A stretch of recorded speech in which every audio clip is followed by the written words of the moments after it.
नमस्कार। एक बेहतरीन सर्जन बनने के लिए असल में क्या लगता है? क्या ये सिर्फ एक सधा हुआ हाथ और सालों की पढ़ाई है, या फिर इसमें कुछ और भी गहरा है, कुछ ऐसा जो समय के साथ बदला ही नहीं? आज हम इसी सवाल की तह तक जाएंगे और एक ऐसे प्राचीन कोड को जानेंगे जो हजारों सालों से जाने बचाता आ रहा है। तो चलिए इस सवाल का सामना सीधे सीधे करते हैं। आखिर वो कौन सी खासियतें हैं जो एक अच्छे डॉक्टर को एक महान, एक असाधारण सर्जन बनाती हैं? इसका जवाब हो सकता है आपको हैरान कर दे, और ये सदियों से हमारे प्राचीन ग्रंथों में छिपा हुआ है। देखिए, एक आदर्श सर्जन की ये जो खोज है ना, ये कोई नई बात नहीं है। हजारों सालों से दुनिया भर के महान चिकित्सा विशेषज्ञों ने इसी एक सवाल पर मंथन किया है। सबने ये जानने की कोशिश की है कि सर्जिकल एक्सेलेंस का मतलब उस उत्कृष्टता का सार क्या है। और हमारी ये खोज हमें एक बहुत ही खास जगह ले जाती है, प्राचीन भारतीय ग्रंथ सुश्रुत संहिता। इसी ग्रंथ में आचार्य सुश्रुत ने, जिन्हें हम शल्य चिकित्सा का जनक भी कहते हैं, उन गुणों का एक पूरा ब्लूप्रिंट तैयार किया था जो एक सर्जन में होने ही चाहिए। तो चलिए इस प्राचीन ज्ञान के सागर में एक डुबकी लगाते हैं। जो भी बीएएमएस के छात्र हैं, उनके लिए सुश्रुत संहिता का ये खास श्लोक उनकी पढ़ाई का एक अहम हिस्सा है। लेकिन ये सिर्फ याद करने के लिए कुछ शब्द नहीं है, ये सर्जिकल एक्सीलेंस का एक बहुत ही पावरफुल कोड है, एक सूत्र है। अब जरा खुद इस श्लोक को सुनिए, इसकी लय और बनावट पर ध्यान दीजिएगा, यही इसे इतना यादगार बनाती है।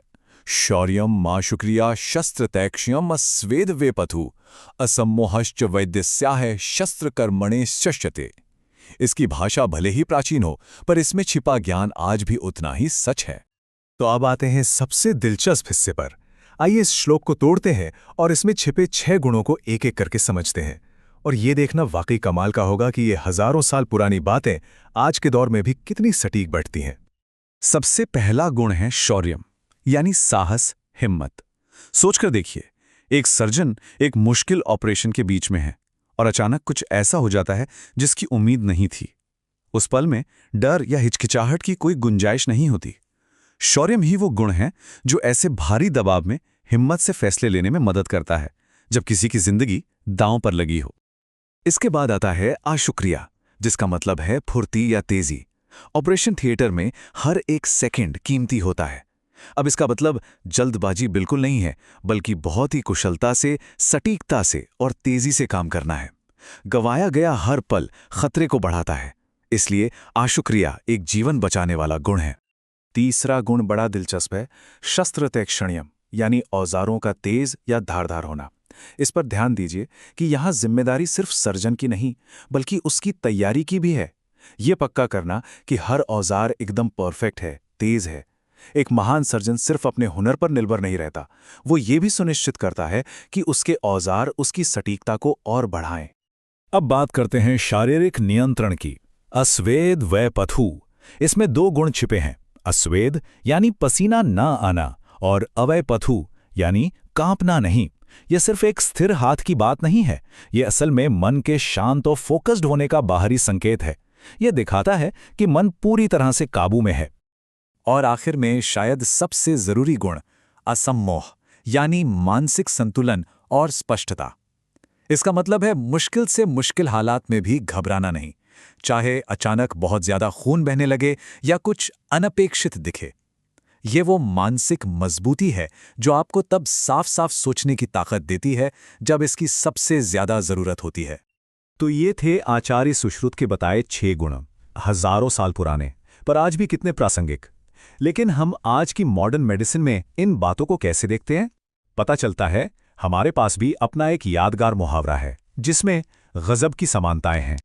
मॉडर्न मेडिसिन में एक कहावत है, एक सर्जन के पास लेडीज फिंगर, लायंस हार्ट और ईगल्स आई होनी चाहिए। मतलब उसके हाथ नर्म हो, दिल शेर जैसा साहसी हो और नजर बाज जैसी तेज हो। लेकिन बात यहीं खत्म नहीं होती। लंबे चलने वाले ऑपरेशंस के लिए हॉर्स लेग जैसी सहन शक्ति और धैर्य रखने के लिए कैमल्स बेली जैसा धीरज भी चाहिए। तो अब चलिए इन दोनों दुनियाओं को, प्राचीन और आधुनिक, एक साथ लाकर देखते हैं। ये देखना सच में बहुत ही कमाल का है कि कैसे सर्जिकल एक्सीलेंस के मूल सिद्धांत हजारों सालों से एक जैसे ही रहे हैं। जैसा कि हम यहां देख सकते हैं, समानताएं बिल्कुल साफ हैं। सुश्रुत का शौर्यम यानी साहस आज का लायंस हार्ट है। आशुक्रिया की जो तेजी और सटीकता है वो ईगल आई में झलकती है। अस्वेदवेपथु यानी वो स्थिर, ना कांपने वाला हाथ बिल्कुल लेडीज फिंगर जैसा है। और असम्मोह की जो मानसिक मजबूती और सहन शक्ति है वो हॉर्स लेग और कैमल्स बेली दोनों में मिलती है। तो इससे हम क्या सीखते हैं? यही कि भाषा और कहने का तरीका भले ही बदल गया हो, लेकिन एक आदर्श सृजन को बनाने वाले मूल तत्व हमेशा वही रहे हैं: हिम्मत, सटीकता और अटूट मानसिक संतुलन। ये ज्ञान सच में कालातीत है। और ये हमें एक आखिरी सोचने पर मजबूर करने वाले सवाल पर लाके छोड़ता है। आज के दौर में जहां रोबोटिक्स और एआई सर्जरी में क्रांति ला रहे हैं, वो सातवां गुण क्या हो सकता है? भविष्य के सर्जन को इन प्राचीन गुणों के साथ साथ और कौन सी एक नई खूबी की जरूरत पड़ेगी? इस पर जरूर सोचिएगा।